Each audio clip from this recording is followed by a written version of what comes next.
So Navid, take over. You can invite the next speaker. Yeah, Dr. Chandak, I'm on. Yeah. We can listen to you, Taral, now. Yeah, I'm so sorry. I'm from a resource challenge environment. Yeah. Where there is a lot of greenery but no network. So since yesterday we don't have lights and there is no network, but we'll try. There is a jugaad we are doing. So Dr. Chandak is going to present and I'm going to talk. And that kind of jugaad we need to do everyday life. And this is one of the jugaads. It's an attachment to OT table, and we call it as Patiya. And it's Patiya is nothing but a wooden plank which is 4 inch by 3/4 inch and 4 feet long. It's made up of teak wood and it needs to be smoothened and polished because you need to insert and remove it. So next slide. So this is one more attachment you require. This is a side support which we use to give a lateral position, and we use this so that the Patiya helps. And really, you don't require another person to hold it. There are many applications of this Patiya, and this various positions you can use it. You can use it on side, you can use it on the end, you can use it for upper limb and lower limb, and I'm going to show you some applications. Next slide, please, Dr. Chandak. Yeah. So yeah, go full screen just a and minute. next. Yeah. So we found many application, and I keep two Patiyas, one in the OT. Each of our OTs have Patiyas, and one lies also in my car. So wherever I go, we are never short of these. It's a low cost device. Next slide. And the greatest advantage is the Siam. You can use. Dr. Chandak, are you able to go to the next slide? Yeah. You can use AP lateral, you can move Siam all around, and there are no nails in this Patiya, so there are no artifacts, and you will see that Siam images come very good. Next slide again. Yeah, so this is the lateral position, how you do, and swiftly it is possible to move and get all images which you require for a fracture shaft femur or a supracondylar fracture. Next, please. So you can use the additional attachment. For example, if you are to give traction, you can use this kind of a pole for giving a traction for shaft femur, giving spica. So give you an example of a supracondylar humerus fracture, which we did few days back. Next slide again. So this is type 2 supracondylar fracture, which has posterior angulation and varus, which we need to reduce and pin. Go ahead, Dr. Chanda. And actually, I'm going to show you the usage of this with the Patiya. Next slide. So this is how you use a Patiya. So you don't have to use it all along till the hand. Okay, so this is the child comfortably resting on the Patiya. And you use also counter support, a side support for counter traction. So you don't need a person to give counter traction. One person can do supracondylar pinning. Okay, next slide. So this is how it looks from top. Next slide. So in this position, you are going to paint and drape. And after painting and draping, there is one more thing which you are going to do is, check AP and lateral view, and you will realize it's very easy to take X-ray because arm has come on the side. Next slide.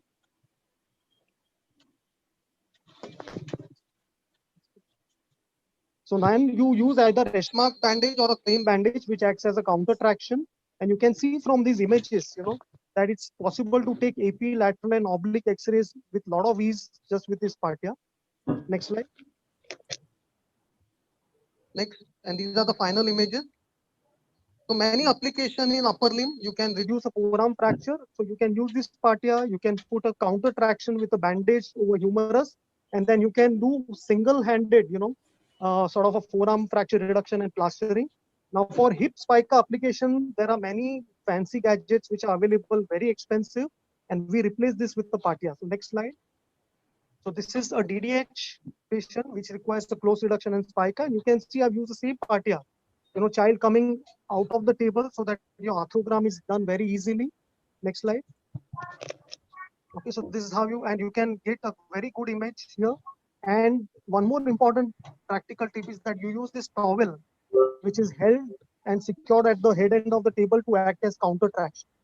So this towel is very important as counter traction, is a soft kind of a counter traction device, and that prevents you from using a pelvic, post, which many times can cause an injury to the patient. So it makes the entire procedure very simple. The practical tip whenever you use the Patiya, suppose your abduction given is 60 degrees, moment you remove the Patiya, next slide, the pelvis will move down and that angle will become 40. So you must add around 20 degrees to your angle of abduction whenever you're using Patiya for giving a hip spica, whether it's fracture shaft femur or it's a DDH case.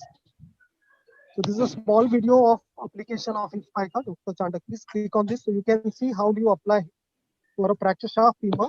So this is the integral part, Patiya of our procedure, as you can see in this video. And I'm going to show you just in a minute what is the setup.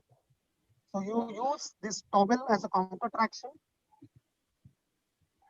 and this towel is put underneath your soft roll so that it's very easy to use. So you place the patient on the patiya, you put this counter traction towel, and then you put stockinette over it. So this stockinette goes over the towel and over the the wooden plank, and your soft roll will go still over there. So that's how is the setup for treating fracture shaft femur. So this is your counter traction under which you can reduce the fracture shaft femur in a child, and you can give your 45, 45, 45 position, which I prefer for reducing and giving spica in this shape. Next slide. So another practical problem while dealing with fracture shaft femur or neck femur or shaft femur, there are high rates of peroneal nerve injury in children because your device is small and the traction is more. So children are more prone to nerve injuries. And to avoid this, we have designed something new, which is again simple. Next slide. So this is a patiya with a perennial post. Go back one more slide. Go back. Yeah. So this can be used. And in addition, you can make a small hole in patiya and insert the perennial post so that the length of your traction actually becomes less. So normally, the in centimeter is 45 centimeter for a child, but a Matthews table allows only 60 centimeters. So you are inadvertently having greater traction over the perineum or in the leg. Next slide. So this will explain to you, what I mean with minimum amount of length of the leg bar. This is the position I've got in a 7-year-old child. Just imagine if child is smaller than that. If there is a girl who is smaller height than this, it's very difficult to use traction or doing elastic nailing in a child. And this can be easily done if you use peroneal post with a wooden plank, which actually effectively increases your table length or reduces the length of the traction table which is required. So these are a few of the modifications which are done, which is a low cost thing which can be made by everybody. And with this, I would end my presentation. Thank you so much.